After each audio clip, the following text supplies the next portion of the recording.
There is a story you tell about yourself. It probably sounds something like this. I'm not the kind of person who, or I've always been this way, or that's just who I am. And here's the problem.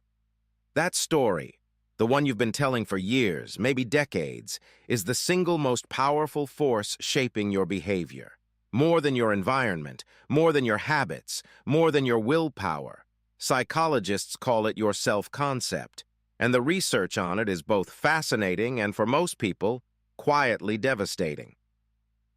In 1971, a psychologist named William Perky defined the self-concept as the totality of beliefs, preferences, opinions, and attitudes a person holds about themselves.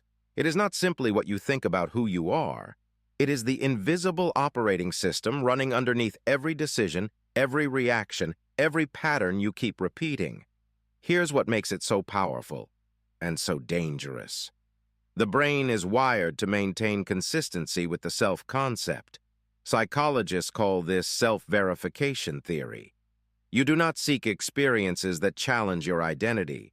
You seek experiences that confirm it, which means if your self-concept includes, I am bad with money, you will unconsciously make financial decisions that confirm that belief. If it includes, I am not athletic, your body will find ways to avoid sustained physical effort. If it includes, I always sabotage relationships, your behavior in relationships will find a way to make that true. This is not mysticism. It is not the law of attraction. It is cognitive consistency. The brain's compulsive need to make the external world match the internal story. Here is where it gets uncomfortable. Most people believe their self-concept is accurate, that they have looked at the evidence of their lives and drawn reasonable conclusions. I'm not creative because they tried art once and it wasn't good. I'm not a leader because they once avoided conflict. I'm too anxious to do that because anxiety once showed up before something difficult. But the self-concept is not formed from careful, objective analysis. It is formed from a handful of emotionally charged experiences, usually early ones, and then confirmed again and again by a brain that filters out contradicting evidence and amplifies confirming evidence. You did not discover who you are. You inherited a story, mostly from other people, mostly before you were old enough to evaluate it, and your brain has been defending it ever since. The identity is not the truth. It is a hypothesis that has never been seriously tested. In 2007, psychologist Carol Dweck published research that would become one of the most cited studies in educational psychology. She found that students who believed their intelligence was fixed, a trait they either had or didn't, consistently underperformed compared to students who believed intelligence could grow through effort. Same material, same classrooms, dramatically different outcomes, driven entirely by the story each group held about who they were. Dweck called this the difference between a fixed mindset and a growth mindset. But the mechanism underneath it is the same one Perky identified. The self-concept is a self-fulfilling system. It doesn't just describe your behavior, it produces it. What Dweck also found, and this is the part most people miss, is that the fixed mindset is not primarily about believing you're bad at something. It's about believing that what you do reveals who you are. That failure is identity. That struggle is evidence of permanent limitation, which means fixed mindset people avoid challenge not because they're lazy, but because challenge creates the possibility of failure, and failure feels like proof of the story they most fear is true about themselves.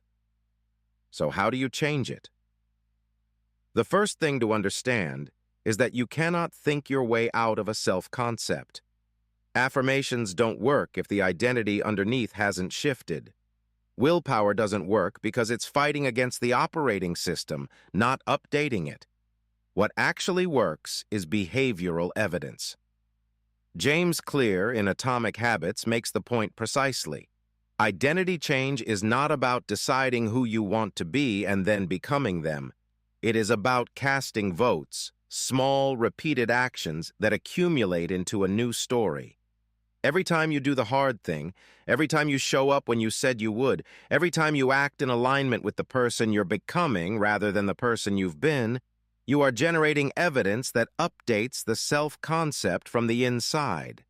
You don't wake up one day and decide you're a writer. You write, and then you write again.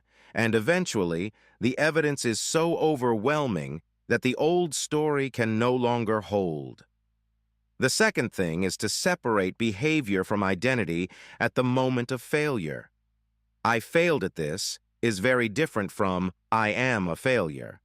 I struggled with that is very different from I am not capable of that. The Stoics practice this constantly. The event is the event. What you make it mean about you is a choice. The third thing, and this is the most uncomfortable one, is to audit the story you inherited. Where did I'm not smart enough come from? Who said it first? Was that person qualified to make that judgment? Was 8-year-old you an accurate sample from which to draw permanent conclusions about adult you?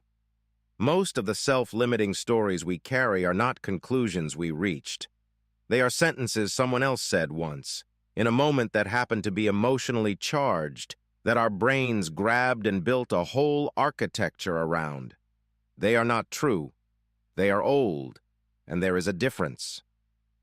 The identity trap is not that you believe you're bad, it's that you believe you're fixed, that the person you've been is the person you must remain, that the patterns you've repeated are evidence of permanent nature rather than temporary habit. The research says otherwise. The brain is plastic, identity is constructed, and the construction can be revised, not through wishful thinking, but through action, through the slow, patient accumulation of evidence that tells a different story. You are not who you've been. You are what you repeatedly do. And what you repeatedly do can change, starting with the next thing you choose. Next video, we go into the specific science of how long change actually takes, what the research says about habit formation, why the 21-day myth is wrong, and what the real timeline looks like. That one will shift how you approach everything. Subscribe. I'll see you there.